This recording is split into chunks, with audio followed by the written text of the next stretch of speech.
अस्सलाम वालेकुम dear students. अल्लाहुम्मा सल्लि अला मुहम्मदिन व अला आलि मुहम्मदिन व बारिक व सल्लिम अलैहि। अपने channel study with Nasrullah Khan में खुश आमदीद कहूँगा। ऑडिटिंग के इम्पॉर्टेंट क्वेश्चंस हम स्टडी कर रहे हैं और इस सिलसिले में आज हम कवर करने जाएंगे एक और अहम सवाल जो कि एग्ज़ाम पॉइंट ऑफ व्यू से इंतहाई ज़्यादा अहमियत का हामिल है। और ये स्टूडेंट्स से मैं ज़रूर इस चीज़ पे कहूँगा कि इस क्वेश्चन को ज़रूर प्रिपेयर करें। तो शुरू करते हैं। अपना सवाल जो मैं आपके सामने स्टडी कर दूं कि what are the legal requirements regarding appointment qualification and disqualification of auditor. या ये सवाल यूं भी आ सकता है कि what is the procedure for the appointment of auditor of a public company और जॉइंट स्टॉक कंपनी। तो स्टूडेंट्स इंट्रोडक्शन में हम इसका ये लिख सकते हैं कि in order to achieve certain objectives, Companies Ordinance has made it a statutory obligation for a company, both either it will be a private or public, to appoint an auditor. It has also defined his rights, duties, and liabilities so that the shareholders may be protected against possible errors or irregularities on the part of directors and employees of the company. Company ordinance ने बड़ा detail में auditor की तमाम जो appointments के हवाले से उसकी राइट्स, ड्यूटीज, लाइबिलिटीज शो की हुई हैं। और एक ऑडिटर को जो कि जॉइंट स्टॉक कंपनी का है, उसको अपॉइंट करने के लिए बाकायदा एक प्रोसीजर जो है उसको अडॉप्ट करना पड़ता है। तो उस हवाले से आज हम ये क्वेश्चन डिस्कस करेंगे स्टूडेंट। सबसे पहले हम ये डिस्कस कर लें what is who is auditor, कौन है। एफसी डिपॉला इसको डिफाइन करते हैं। ऑडिटर इज द इंडिविजुअल और firm carrying out the audit of the enterprise and the partners of such individual or in such firms।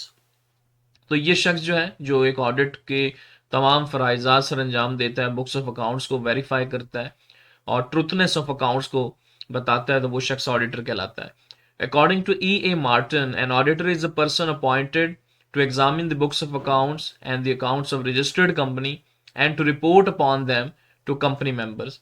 कि तमाम आपके इदारे के अकाउंट्स को छानबीन करेगा। छानबीन कर लेने के बाद उसकी एक रिपोर्ट जो है, जो एनुअल जनरल मीटिंग AGM के अंदर शेयर होल्डर्स को वो पेश करेगा। अब स्टूडेंट हम मूव करते हैं अपॉइंटमेंट की तरफ। तो सबसे पहला पॉइंट हमारा है नीड फॉर कंपलसरी अपॉइंटमेंट, यानी कि जहां इंतहाई ज़रूरी है आपने ऑडिटर अपॉइंट करना ही करना है। कंपनी ऑर्डिनेंस का सेक्शन 233 और सेक्शन 5 हमें ये बताता है कि किन किन जगहों में अपॉइंटमेंट ऑफ ऑडिटर की ज़रूरत है। Every listed company at stock exchange, हर वो कंपनी जो स्टॉक एक्सचेंज में रजिस्टर्ड है और अपने शेयर्स को ट्रेड कर रही है, उसको ज़रूर बिल ज़रूर ऑडिटर अपॉइंट करना है।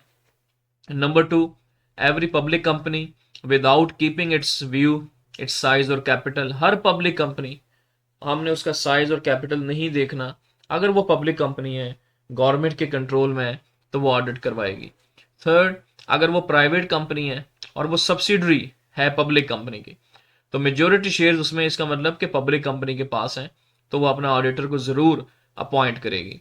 इसी तरह एवरी प्राइवेट कंपनी लेकिन having paid up capital of 2 millions और मोर, कि मिनिमम कैपिटल 20 लाख या उसका ज़्यादा हो, तो वो कंपनी ज़रूर अपना ऑडिट करवाएगी बाय लॉ।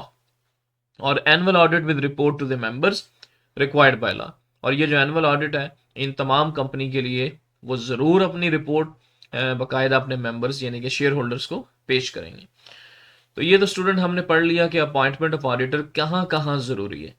अब डिस्कस करते हैं बी पॉइंट में कि क्वालिफिकेशन क्या होनी चाहिए ऑडिटर के लिए। Only chartered accountant can be auditor of company.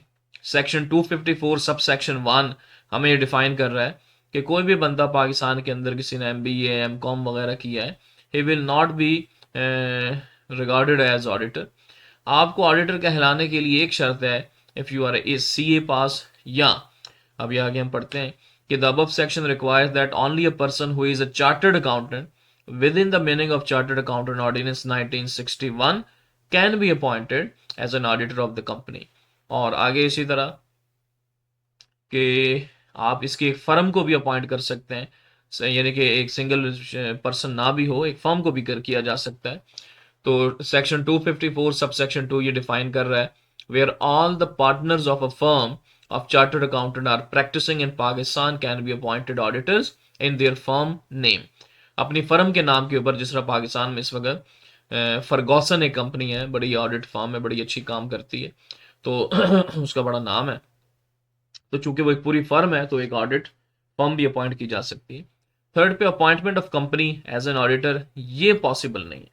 यानी कि कोई भी ऐसी body corporate, it means a company can not be appointed as an auditor of the another company, कि एक कंपनी किसी और कंपनी का ऑडिट नहीं कर सकती। आगे मूव करते हैं स्टूडेंट्स। सी पे डिस्क्वालिफिकेशन सेक्शन है 254 सब सेक्शन 3 to 7 के कब डिस्क्वालीफाई हो जाएगा। सेक्शन 254 सब सेक्शन 3 ये उसमें लेट डाउन है कि persons are disqualified, persons are qualified to act as an auditor. Number one, a person who is or who was in last 3 years an officer, employee or director of the company, कि वो पिछले 3 सालों में जिस company का audit करने जा रहा है उसका कोई अफसर रहा हो, कोई एम्प्लॉई रहा हो, कोई डायरेक्टर रहा हो, तो ये शख्स डिस्क्वालिफाइड है, ये ऑडिट नहीं कर सकता उस इदारे का।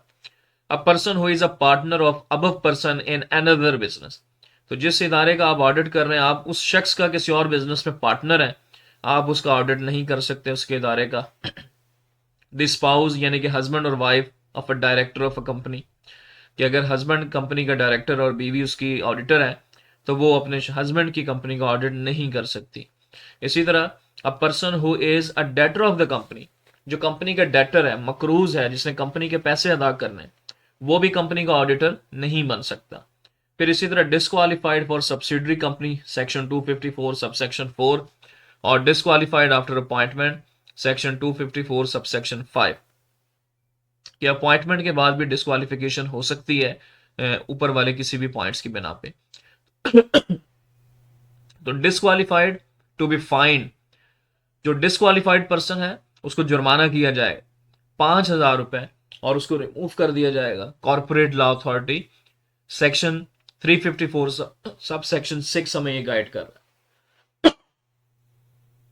अच्छा, एक नोट यहां पे स्टूडेंट मैं आपके सामने शेयर करता चलूं कि creditors and share holders are not disqualified and can work as an auditor if they are member of ICOM, यानी कि अगर वो institute of chartered accountant of Pakistan के मेंबर हैं तो जब तक वो मेंबर हैं उनको आप वो डिस्क्वालीफाई नहीं हो सकते, यानी कि वो ऑडिट करेंगे। अब स्टूडेंट हम जो हमारा मेन फोकस है सवाल का कि प्रोसीजर ऑफ अपॉइंटमेंट क्या है। हमारे 3 तरीकों से ऑडिटर्स को अपॉइंट किया जाता है। एक स्टैट्यूटरी अपॉइंटमेंट है, एक रेगुलर है और एक कैजुअल वैकेंसी के ऊपर है। तो सबसे पहले हम डिस्कस करते हैं first appointment which is statutory appointment. Section 252 sub section 8 हमें यह डिफाइन कर रहा है कि पर्पज ऑफ अपॉइंटमेंट क्या है, कि it is appointed for purpose of statutory report, यानी कि अगर आपकी बिजनेस कंपनी अभी न्यूली इनकॉर्पोरेटेड है और आपको उसका ऑडिट करवाना है, तो जो पहला ऑडिटर कंपनी की लाइफ में जो अपॉइंट होता है उसको स्टैट्यूटरी अपॉइंटमेंट कहते हैं। It deals with matter like share allotment, cash received, receipts and payment वगैरह, ये इसमें डील करेगा। इसकी अपॉइंटिंग अथॉरिटी स्टूडेंट, ये बड़ी अहम चीज है कि सबसे पहले जो ऑडिटर की अपॉइंटिंग अथॉरिटी होती है वो होती है डायरेक्टर।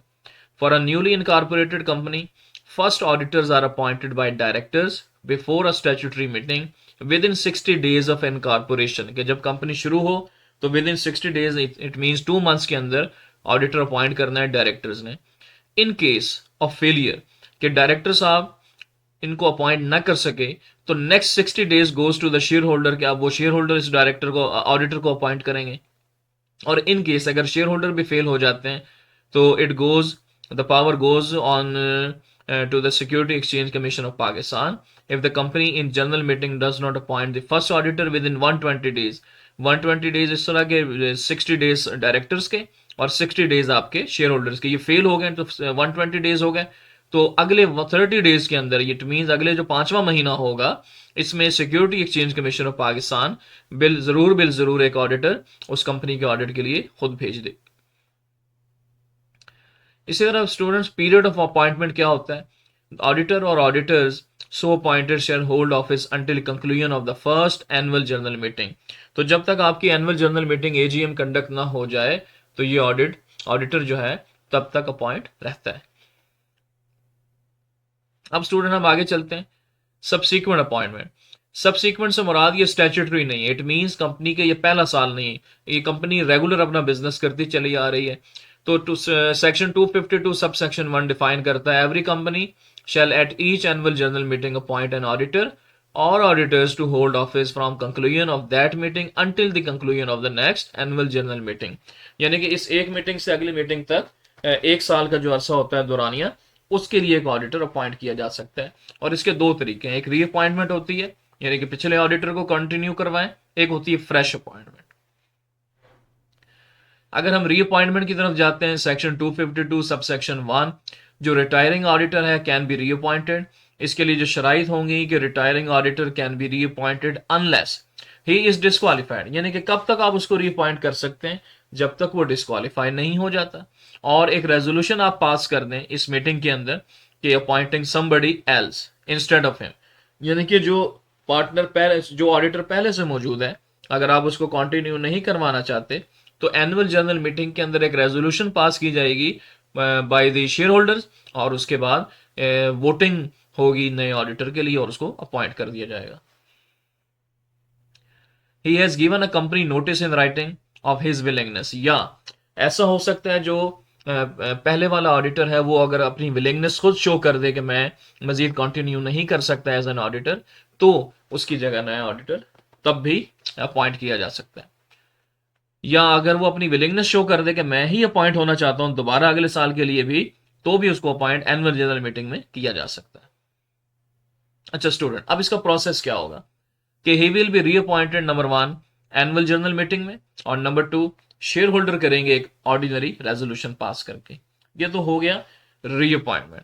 लेट्स सपोज अगर हम फ्रेश अपॉइंटमेंट में जाते हैं, यानी कि अगर हम पिछले ऑडिटर को कंटिन्यू नहीं करवाते, section 253 sub section 2 company ordinance हमें इसका पूरा लेट डाउन है प्रोसीजर कि if at the AGM the last year auditor is not reappointed, a fresh or new auditor will be appointed in such a way that number 1 14 days notice आपने उसको देना है at least one member of the company के annual general meeting से at least 14 days before एक notice किसी एक member की तरफ से आएगा जिसमें ये शो होगा कि हम पिछले ऑडिटर को कंटिन्यू नहीं करवाना चाहते और इस एनुअल जनरल मीटिंग में हमने वोटिंग के जरिए एक नया ऑडिटर चुनना है।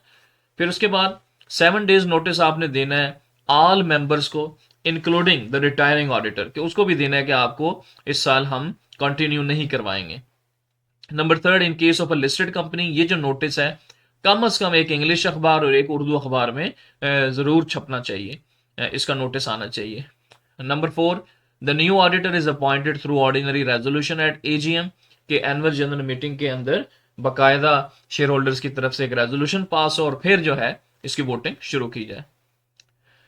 स्टूडेंट इसमें थर्ड पे आते हैं जी, कैजुअल वैकेंसी क्या होती है। सेक्शन 252 सब सेक्शन 4 हमें बता रहा है कि पर्पस ऑफ अपॉइंटमेंट क्या है। Casual vacancy means vacancy during the year. हमने अभी पढ़ा कि ऑडिटर जब अपॉइंट किया जाता है तो वो एक एनुअल जनरल मीटिंग से लेके दूसरी एनुअल जनरल मीटिंग तक होता है, यानी कि एक साल का अरसा, और इस दौरान हम उसको हटा भी नहीं सकते। इट मीन्स अब उसको हटाना कैसे है, तो खुदा ना खासा अगर उसका दिमागी तवाजुन खराब हो जाए, यानी कि it may arise due to death, या उसकी मौत हो जाए, या इनसैनिटरी कंडीशन। तो इनसैनिटरी कंडीशन के अंदर भी जब उसका दिमागी तवाजुन खराब हो या उसकी खुदा न खासा डेथ हो जाए, तो इस सूरत में जो बाकी मानदा पीरियड रह गया है उसके लिए हम नया ऑडिटर अपॉइंट करते हैं और उसको कहते हैं कैजुअल वैकेंसी। और तरीका वही है स्टूडेंट, पहले डायरेक्टर्स अपॉइंट करेंगे 30 डेज में और अगले 30 डेज में एससीसीपी इसको अपॉइंट करेगा। और जो इसका पीरियड है कैजुअल वैकेंसी का, ये तब तक है जब तक हमारा जो पिछला ऑडिटर था उसका पीरियड था, यानी कि अगर वो अपनी अपॉइंटमेंट के 4 महीने के बाद उसकी डेथ हो जाए या इनसैनिटी कंडीशन पे चला जाए तो पीछे उसके 8 महीने रह जाते हैं, तो अगला ऑडिटर 8 महीने के लिए आएगा, यानी कि उसने वही एनुअल जनरल मीटिंग तक अपना टेन्योर पूरा करना है। नंबर 4 पे students, appointment bye SECP 252 sub section 6 where the first auditor are not appointed within 120 days, तो फिर एसईसीपी अपॉइंट करेगी। वेयर एनुअल जनरल मीटिंग कोई ऑडिटर अपॉइंट ना हो तो एसईसीपी अपना ऑडिटर भेजेगी। Where auditors appointed are unwilling to act as an auditor, जिस ऑडिटर को अपॉइंट किया और वो अनविलिंग है, काम नहीं करना चाहता, तब एसईसीपी अपना ऑडिटर भेजेगी। इसी तरह कैजुअल वैकेंसी के अंदर जब वो वैकेंसी खाली है और 30 डेज हो गए वो फिल नहीं हुई, तो एसईसीपी के थ्रू ये ऑडिटर अपॉइंट किया जाएगा। स्टूडेंट आगे मूव करते हैं, अपॉइंटमेंट फॉर लिक्विडेशन भी है कि if a company is in liquidation यानी कि जब उसका खात्मा हो रहा होता है, the appointment of auditor shall be made, उस वक्त भी एक ऑडिटर की अपॉइंटमेंट की जाती है जिसको लिक्विडेटर कहते हैं, जो पूरा प्रोसेस है लिक्विडेशन का उसको लुक आफ्टर करता है। तो ये लिक्विडेटर की अपॉइंटमेंट बाय कोड भी हो सकती है, मेंबर ऑफ क्रेडिटर भी कर सकता है, as the case may be, who appointed as liquidator, और by liquidation authority according to legal requirement. अब जो भी काम कंपनी का होगा, इन पांचों में से जो भी ऑडिटर अपॉइंट होगा, मस्ट उसकी इंफॉर्मेशन रजिस्ट्रार को जाएगी। सेक्शन 253 सब सेक्शन 5 ये कहता है कि the company is required to inform the registrar of the province about any appointment, retirement, removal. आपने कंपनी में जो कुछ हो जरूर रजिस्ट्रार को बताना है। और कब बताना है? लॉ ये बताता है कि 14 डेज ये पीरियड है, इसके अंदर अंदर। स्टूडेंट हम मूव करते हैं लीगल प्रोविजन। अब हम पढ़ते हैं रिमूवल ऑफ ऑडिटर कैसे, हम एक ऑडिटर को रिमूव कैसे कर सकते हैं। Section 253 company ordinance 1984 laid down procedure है। Number 1, removal of first auditor. Under section 252 the directors appoint the first auditor within 60 days of incorporation. The company can remove such auditor in general meeting, कि आप auditor को हटा नहीं सकते, सिर्फ और सिर्फ एनुअल जनरल मीटिंग में एक करारदाद पास करके उसकी जगह पे नया ऑडिटर अपॉइंट किया जा सकता है, लेकिन इन बिटवीन जो इंटरवीन पीरियड है आप उसको उस वक्त भी उसके काम से रोक नहीं सकते, वो ऑडिटर अपना काम करता रहेगा। Number 2, casual vacancy. An auditor appointed to fill in any casual vacancy shall hold its office until the conclusion of next annual general meeting, यानी कि एक एनुअल जनरल मीटिंग से दूसरी एनुअल जनरल, यानी कि पूरा एक साल का अरसा है इन विच डिसीजन जो है रिगार्डिंग हिज और any person appointed will be taken. Third पे जी, proposing a new auditor. Any member of the company can propose other auditor in place of retiring auditor. Company का कोई भी मेंबर प्रपोजल दे सकता है, और such proposal should reach the company at least 14 days before the annual general meeting of the company. Number 4 पे intimation to retiring auditor, यकीनन कि on receipt of such application, ये जो प्रपोजल आ गई है कि हमने इस साल नए ऑडिटर को लेना है और पिछले से कंटिन्यू नहीं करवाना, तो इसकी इंटीमेशन जो है आपने जरूर बे जरूर जो रिटायरिंग ऑडिटर है उसको भी देनी है। Number 5, notice to member. Such notice shall also be given to all shareholders, और ये not less than 7 days before the date fix for AGM. Next page जी, नंबर 6, पब्लिकेशन इन न्यूज़पेपर। यकीनन in case of company listed है अगर stock exchange में, such notice regarding removal of the retiring auditor shall also be publish at least 1 issue, कम से कम एक अखबार, English या उर्दू, आपको इसको डेली न्यूज़पेपर में इंग्लिश में भी और उर्दू में भी एक एक अखबार में सर्कुलेशन में पूरे प्रोविंस में जो है ये भी इसकी खबर लगवानी है, ये भी बाय लॉ जरूरी है। इसके बाद रिप्रेजेंटेशन बाय ऑडिटर। यकीनन जो ऑडिटर जो रिटायर होके जा रहा है उसको पूरा हक हासिल है, वो रिप्रेजेंटेशन दे सकता है कि जी मैं कंटिन्यू करना चाहता हूं। तो if the retiring auditor on receipt of such notice wants to make any representation in writing to the company and request its communication to all the share holder, the company should state the facts of the representation in the notice given to all the share holders unless it is too late to do so. यानी कि अगर जो retiring auditor है अगर वो अपनी representation देना चाहे तो कंपनी की जिम्मेदारी है कि वो तमाम शेयर होल्डर्स को वो रिप्रेजेंटेशन जरूर पहुंचाए। फिर स्टूडेंट्स, अब्यूज ऑफ रिप्रेजेंटेशन है कि if on the application of company the registrar of the joint stock company, जो कि एक गवर्नमेंट ऑफिशियल होता है, is satisfied that the right of the representation given to the auditor under section 253 is intended to be abuse, तो he may allow the company not to read or send such representation to the members। यानी कि उसकी representation को abuse भी किया जा सकता है, और शेयर होल्डर्स के पास अगर रजिस्ट्रार की इजाजत हो तो नहीं भेजा जाता। और लास्ट पॉइंट है स्टूडेंट के इंटीमेशन टू रजिस्ट्रार है कि मैंने अभी आपको बताया कि कंपनी में जो भी वाकयात वकूफ़ पज़ीर हों उसकी सब की इतला 14 days पहले रजिस्ट्रार को देना जरूरी है। और आखिर में एक छोटा सा पॉइंट है स्टूडेंट के ऑडिटर की रेमुनरेशन कैसे तय होती है, उसका जो मुआवजा, उसकी जो ऑडिट फी है, सेक्शन 252 सब सेक्शन 8 हमें बता रहा है the remuneration of auditors of the company shall be fix. Number 1, इसको डायरेक्टर्स या कोई भी अथॉरिटी, यानी कि वो अपॉइंटिंग अथॉरिटी जिसने इसको अपॉइंट किया, चाहे वो डायरेक्टर्स हैं, either it will be share holder और SECP, security exchange commission of Pakistan. अगर डायरेक्टर्स ने इसको अपॉइंट किया है तो ही दे में fix the salary or sorry, they may fix the audit fee or remuneration of the auditor or by the shareholder. If the all the other cases, the company in general meeting or in such manner the general meeting may determine, तो उसके मुताबिक इसकी remuneration तय की जाएगी। Explanation: auditors are appointed by director, shareholder or corporate law authority in different situations to fulfill the requirements of the Company Ordinance 1984. As one single authority does not appoint auditors, so remuneration will also not be fixed by one single person. Fixation of remuneration के appointed by directors, तो remuneration fixed by director, and appointed by shareholders, remuneration fixed by shareholder, appointed by CLA, corporate law authority, then fixed by CLA. And in the last conclusion, in brief, there may be various purposes for appointment of an auditor. But before appointing an auditor, the qualifications of an auditor should be kept in mind, and if an auditor is removed, the exact procedure should be followed as prescribed by law. Student, उम्मीद करता हूं कि सवाल आपको समझ भी आया होगा। कोशिश की बड़े आसान तरीके से समझाऊं, रिटन फॉर्मेट भी आपके सामने मैंने रखा, तो उम्मीद करता हूं कि आपको ये समझ भी आया होगा। फिर भी अगर आपकी कोई क्यूरी, कोई क्वेश्चन है, आप पूछना चाहें तो ज़रूर मुझे मैसेज करें, उसको मैं एड्रेस करूँगा। अगर आप मेरे चैनल पे नए हैं तो स्टडी विद नसरुल्लाह खान, ये मेरे चैनल का नाम है, ज़रूर इसको सब्सक्राइब करें ताकि इस तरह की मज़ीद वीडियोज़ जो हैं आपको मिलती रहें। तो अगली वीडियोज़ तक के लिए मुझे इजाज़त दें। अल्लाह हाफिज़।